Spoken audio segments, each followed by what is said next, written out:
Hello everybody, this is Funka here again in Western Sumbawa. Lombok is over there, you can see the volcano in the clouds there. 3,700 meters high, beast. And if I just swing out to my left, you got the breakers. That one's about to break, look at the size of that one, boom. Go on son. Yeah, I wouldn't try that man, I get broken up. And then there's the coast there, pristine coasts, not many tourists here at all. Okay, let me take a walk away from this noise into the Sumbawa bush. Alright, so the topic today is tourism, more especially Western tourism, Western tourists, and the Third World Awakening. Because these two groups come into contact, because they travel, they come face to face. Wow, look at that tree bent over the wind. Prevailing winds here. Bent over, man. Alright, so let me take a walk and chat as I do so.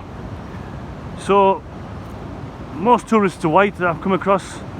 I've lived in 3 continents and 4 countries, and I've travelled to many more. And I've noticed most tourists are white. I mean, that's pretty obvious. The Western world has the most wealth. It has a different concept of leisure. Many third world people having 10 kids and don't have much money. Isn't that strange? I've not that much money, but we've got 10 kids. Well, there's a reason for that as well, but that's what I'm going to talk about. Instead, I'm just going to say that, yeah, Western tourists everywhere, and we're given token names. Sometimes they're meant to be used derogatory, maliciously, subtly. Other times they just can't help us, can't help to put us into boxes, because many third world countries have racial cultures because they don't have much multiculturalism. So anyway, so we're called Muzungu in African countries, like in Kenya. We're called Gringo in South American countries. We're called Bule in Indonesia. I like to say Bule Bule Creme Brulee. And we're called Crackers in North America. And now there's a strange trend where many white people are called racists, apparently. But I've got one thing to say about that. My time spent in Eastern Lombok over there, I call Lombok people, especially Eastern Lombok people, sneering swindlers, because they take Westerners to be pushovers and dumb. But they were charging me just to have a view. So I'll come here and I'll take a view, and they'll be like, give me 10,000 rupees now. So you're joking, aren't you? So yeah, what I want to say is that the Western tourists should actually be more tough with them. Call them out when they're lying, when they're trying to swindle.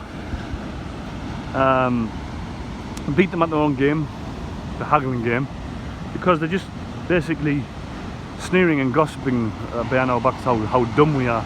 And many actually Western tourists aren't dumb. We're just polite, we're non-confrontational. But we should confront them more.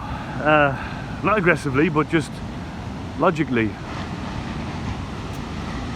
And call them out when they're lying, because they're going to make it into a habit. And this stereotype that we're pushovers is not going to change.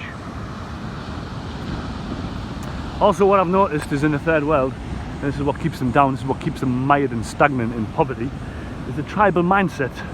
I've come across a tribal mindset in Kenya, and it involves basically someone trying to better themselves. For example, get a job in business, move to a city, like for example Nairobi, and the local society, the village or whatever, ostracizes them, shames them by saying something like, oh, you think you're better than us now, you're moving to Nairobi, you think you're a big shot.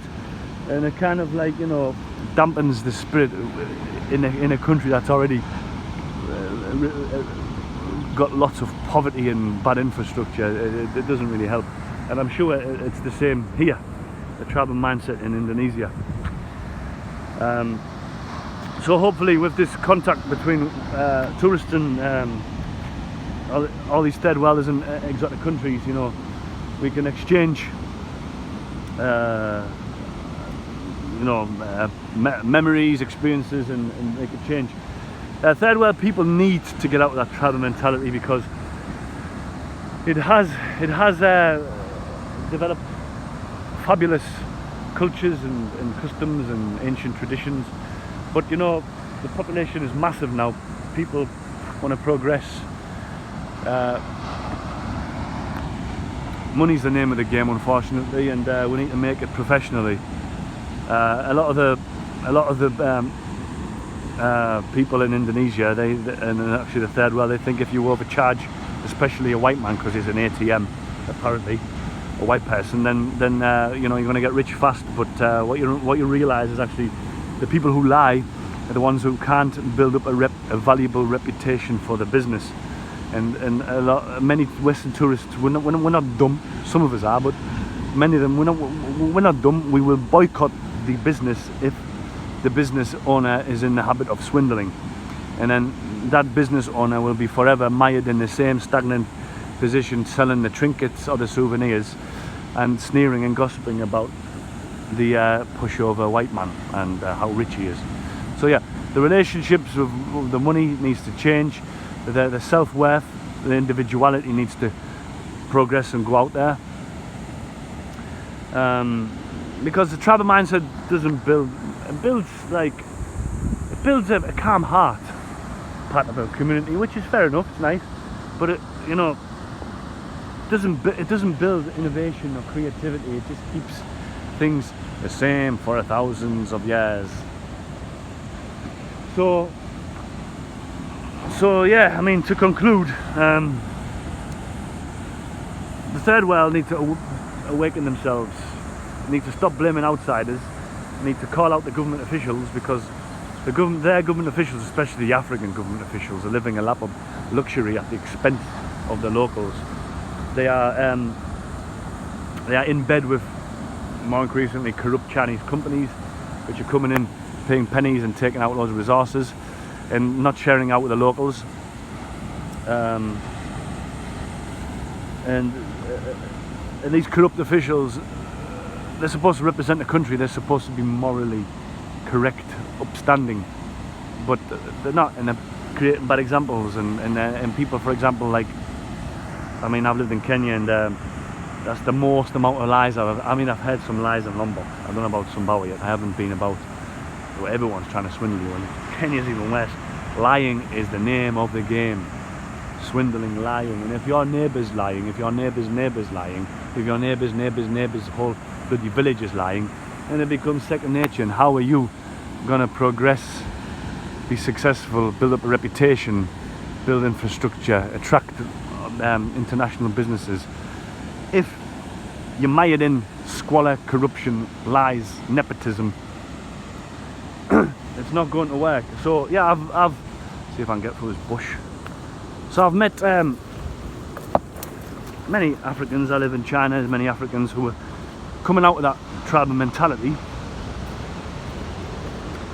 and you know, hopefully they'll go back to Africa and not brain drain that poor continent and keep it mired in a state that the government officials want it to be. Wow. So that, you know, the individual can become recognised, can toe the line, can form relationships internationally with Westerners and otherwise. There is an international standard.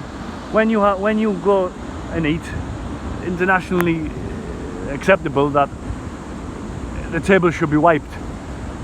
You shouldn't lie to your customers.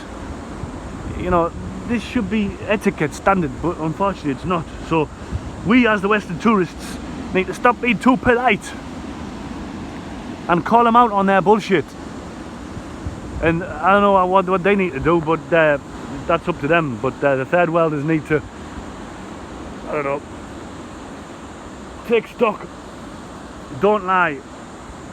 I don't know what to do with your government officials, but that's a headache. But yeah, that's my point. Just call them out on the bullshit. Don't be polite to push over Western tourists. And third worlders, stop being mired in the tribal mindset. There are no tribes. Tribes are from comics. Tribes are from Lord of the Rings. There are no clans. It's an international community. Okay, you can have your culture, fair enough, but you should have some standards if you want to make money and if you want to progress. If you want to live in the bush, then go ahead. Alright, funk guy over and out from beautiful, pristine Sumbawa. Come over, take a look. Bye.